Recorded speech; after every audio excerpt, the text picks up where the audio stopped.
there has been a lot of research into gender differences in gaming preferences, into female gamers, their experience with online harassment like Gamergate, they're identifying as gamers or not. But there's not been a lot with female gamers in esports. Now, esports is pretty big right now. As you can see in this picture, it's in Wembley Arena, which takes 12,000 people, and it's huge. It's filled up. And what sparked my interest in this research was this documentary that I watched on Netflix, All Work, All Play, and during the whole thing, only one or two girls appeared. Now, from studying Nick Taylor and TL Taylor's work in esports, I found out that there's not a lot of all-female teams or even mixed teams with girls. And usually what they hear from people at events is that one or two things that women are not interested in playing competitively, or they're not trying hard enough to get to that level. Those are the opinions of the people who majorly are men at those events. This has come to the attention of media. The BBC has done a piece interviewing professional female gamers, and they basically went to Twitter right after it was posted online to say that BBC twisted their words. They edited it to focus on the harassment that happens. They were really upset that BBC kind of just focused on that. They were saying that it does happen, but not a lot. It's more on the lower tiers of like difficulty playing, not at all the time at esports and high levels. The other key actor in this is AnyKey, which is an initiative by Intel. They try to promote diversity in esports. They have TL Taylor in there to help with research. They're doing always the research in esports events. They do workshops and white papers. Their white papers also focus a lot on harassment, surprisingly. So it seems like it does happen, just those girls from they are pretty big, like female pro gamers in the scene, but they were just like, they went to Twitter straight away to like say it's not that bad and it's not as BBC made it sound like. So yeah, also Yuki made a white paper about esports, and seems to be like there's a lot of money to be made from this, so they want to develop it in the UK. And next, because of my background in psychology, I'm interested in studying stereotype threat. Stereotype threat, for those who don't know, is the fear of confirming a negative stereotype about a group that we belong to. And this relates to women, because there's a stereotype of gamers are guys and girls are not as good at playing. And two papers from psychologists were published last year in researching this. But my critique is that they used lab experiments. They kind of recreated gaming in the lab with like very basic games, just coin catching, made specifically for the experiment.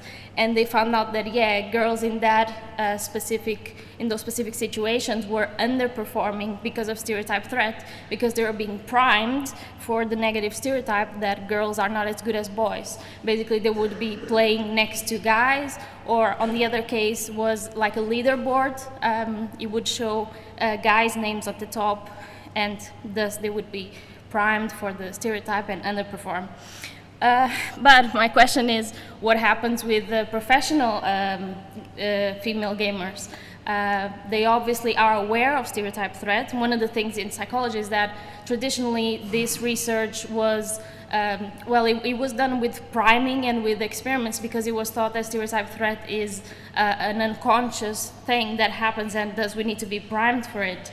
But it's not the case. I recently also learned about other research with stereotype threats about it being conscious, and you're being consciously aware of the stereotype.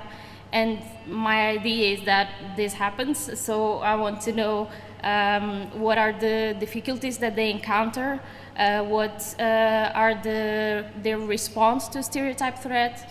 Because obviously, in esports specifically, it's been shown that, well, they copy the traditional sports style, the athletics image, the broadcasting, and they even want to, some tournaments are segregated, gender segregated, so there's tournaments only for women.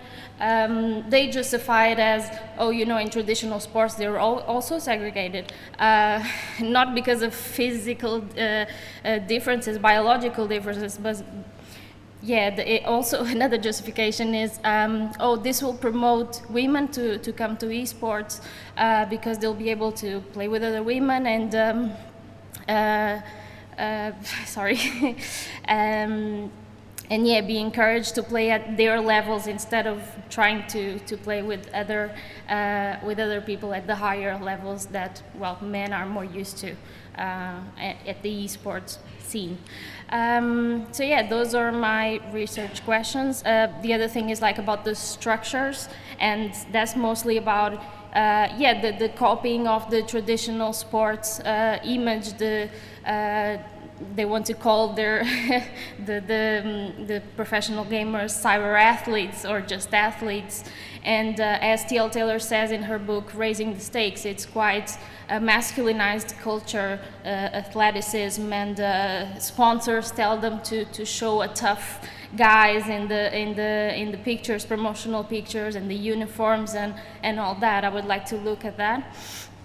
And the methods I'm thinking of using is online interviews first, to be able to use a snowball sampling, maybe try to find out about girls who want to go into esports, who want to become professional, not just those who are already in teams and already playing.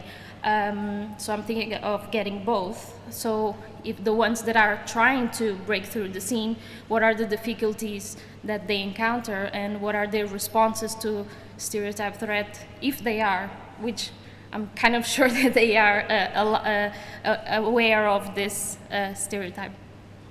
I thought about doing Facebook groups as well. I've already joined some groups because I did a kind of a pilot study for one of my assignments. Ethnography, there's a question mark because T.L. Taylor specifically says she does not use the words ethnography because she never really felt part of the group, because she wasn't participating in the events. She was obviously observing and talking to the people at the events, to the teams, etc. Nick Taylor, I'm not sure, but I also think he did just data collection, you know, like video and audio data collection at the events, not ethnography and interviews. And that's it. That's my references. If you have any feedback for me, that would be great. Hopefully we'll do this PhD in the near future. So dibs on the topic.